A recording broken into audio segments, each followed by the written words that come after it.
किसी गांव में एक माँ अपने दो बच्चों के साथ बहुत ही खुशहाली से रहती थी। अपने पति के गुजर जाने के बाद उसने पुत्र और पुत्री को पाल पोस कर बड़ा कर दिया।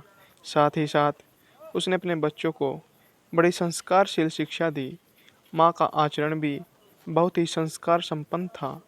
आस पड़ोस के लोग भी उसे बड़ी शीलवान महिला मानकर उसका आदर्श अन्य महिलाओं को अपनाने को कहते थे। दिन ऐसे ही गुजर रहे थे। बच्चे तो बढ़ने लगे, माँ बूढ़ी होने लगी। अचानक एक दिन वह बहुत बीमार पड़ी। वैद्य को दिखाया गया, दवाइयाँ ली, फिर भी कोई सुधार नहीं आया। अब तो मेरी जिंदगी का कोई भरोसा नहीं, उसकी समझ में आया। बेटे और बेटी को पास बैठाकर बेटे से कहा, बेटा, अब मेरी जिंदगी के ज़्यादा दिन नहीं बचे। मुझे तो तुम दोनों की चिंता लगी है। अपनी बहन का ख्याल रखना। अच्छे संस्कार वाला लड़का देखकर उसकी शादी कर देना। दोनों बच्चे रो पड़े। बेटे ने माँ को वचन दिया कि तुम चिंता मत करो, मैं अपनी बहन को बड़े ही अच्छे ढंग से रखूँगा। माँ की बीमारी बढ़ती गई और एक दिन उसकी सांस टूट गई। दोनों बच्चों को बहुत दुख हुआ। दिन गुजरते गए। एक दिन भाई ने बहन से कहा, देख बहना, पहले मैं शादी करता हूँ। मेरी नज़र में एक लड़की है, काफ़ी अच्छे घराने की है।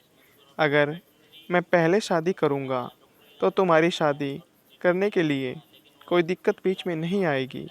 बहन तो समझदार थी, उसने सहमति दे दी। भाई ने ऊंचे घराने में शादी की। जैसे ही उसकी शादी हुई, वह बहन से दूर दूर जाने लगा। अपनी पत्नी के बहकावे में आकर बहन से बातचीत करना भी छोड़ दिया। उसकी पत्नी तो अपनी ननद से बात तक नहीं करती थी, उसकी शादी की बात तो दूर की थी। आस पड़ोस के लोग कानाफूसी करने लगे। देखो कैसा भाई है, खुद की शादी कर ली और बहन को काम करने के लिए घर में रखा है।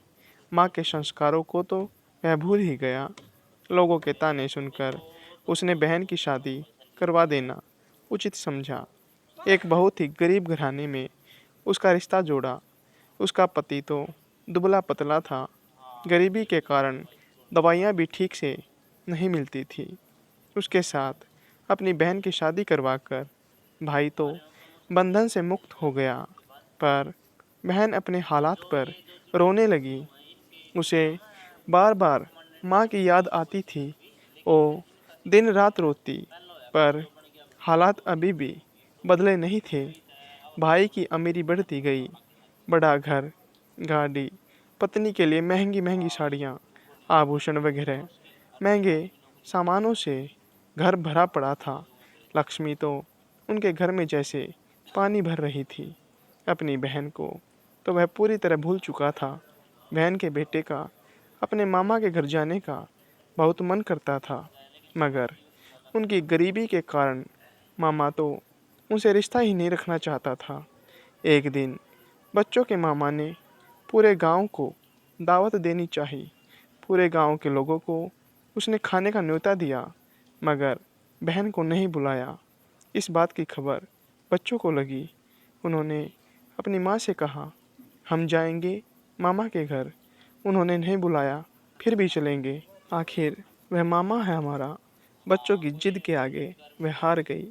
माँ को याद करके उसे रोना आ गया। वह बिन बुलाई मेहमान अपने बच्चों को लेकर मायके चल पड़ी। दूर से मामी ने उनको आते देखा तो वह गुस्सा हो गई। उसने पति से कहा, भिखारी आए हैं, उनको बाहर ही बैठा देना। अपनी भाभी के शब्द सुनकर ननंद को बहुत दुख पहुंचा, पर वह बच्चों के साथ चुपचाप बैठी रही। गांव के लोगों को तो 5 पकवान दिए और बहन को बासी भोजन दिया। उसकी आंखें आंसुओं से भर गई। अन्न खाने लायक नहीं था। बासी भोजन अपने आंचल में बांधकर बच्चों को लेकर अपने घर लौट आई। उसने आंगन में आकर तुलसी वृंदावन के सामने जमीन में गड्ढा खोदकर बासी भोजन उसी में डालकर दबा दिया और सभी पानी पीकर सो गए। दूसरे दिन बहन जब उठी तो उसे आश्चर्य हुआ। जिस जगह उसने बासी भोजन गाड़ दिया था, उसी जगह पर तुलसी का एक पौधा निकल आया। उसने हल्के हाथों से मिट्टी हटा करके पौधा निकाला तो उसे उसके नीचे जमीन में सोने के सिक्कों से भरा हुआ एक मटका दिखाई दिया। उसने फावड़ा लेकर वह मटका निकाल लिया। बहन रातों रात अमीर बन गई। बड़ा घर, गाड़ी, बच्चों को अच्छे कपड़े, पति को दवाइयाँ, अब तो सब कुछ अच्छा हो गया। उनके घर में तो अब हर दिन दिवाली होने लगी। इतनी अमीरी पाकर भी बहन अपनी माँ के संस्कारों को भूली नहीं थी। वह आस पड़ोस के लोगों की मदद करने लगी। सभी जगह उसका नाम रोशन हो गया। उसकी वाहवाही चारों ओर फैल गई। भाई तक बात पहुंची। भाई ने फिर से पूरे गांव को भोजन कराने की तैयारी की। सबसे पहले बहन और उसके पूरे परिवार को बड़े सम्मान से बुलाया। सारे आभूषण व कीमती परिधान पहनकर बहन का कुटुंब चल पड़ा। उनके बैठने के लिए चांदी के पाट, सोने की ताट पर भोजन।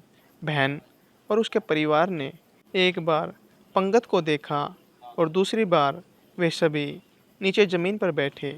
सोने का ताट चांदी के पाट पर रखा और बहन अपना एक एक आभूषण निकालकर ताट के पदार्थों पर रखने लगी। माँ जो कर रही है वही बेटे और पति ने दोहराया। भैया भाभी हैरान हो गए। थोड़ी देर बाद भैया ने बहन से पूछा, ये क्या हो रहा है? आप लोग ऐसा क्यों कर रहे हो? बहन हंसकर बोली, भैया भाभी, आज आपने हमें खाने पर बुलाया है, मगर वह न्योता हमें नहीं बल्कि हमारी अमीरी को दिया था। आप दोनों को याद होगा जब पहली बार आपने गांव को भोजन का न्योता दिया। बिन बुलाए मेहमान की तरह मैं अपने दो बेटों के साथ यहाँ आई। आपने हमें भिखारी कहा था। उस समय हम भूखे थे और भोजन की सख्त ज़रूरत थी। तब हमारे सामने बासी भोजन भिखारी की तरह रखा। अब हमारा बड़ा मकान है, भरपूर अन्न खा सकते हैं, गहने, गाड़ी सब कुछ है। अब किसी चीज़ की ज़रूरत नहीं है। आपने हमारी अमीरी को खाने का न्योता दिया है, इसलिए मैं खाने के ऊपर ये गहने रख रही हूँ। ऐसा कहकर पूरे परिवार ने अपने गहने ताट के पदार्थों के ऊपर रखे और फिर स्वाभिमान से अपने घर की ओर चल पड़े।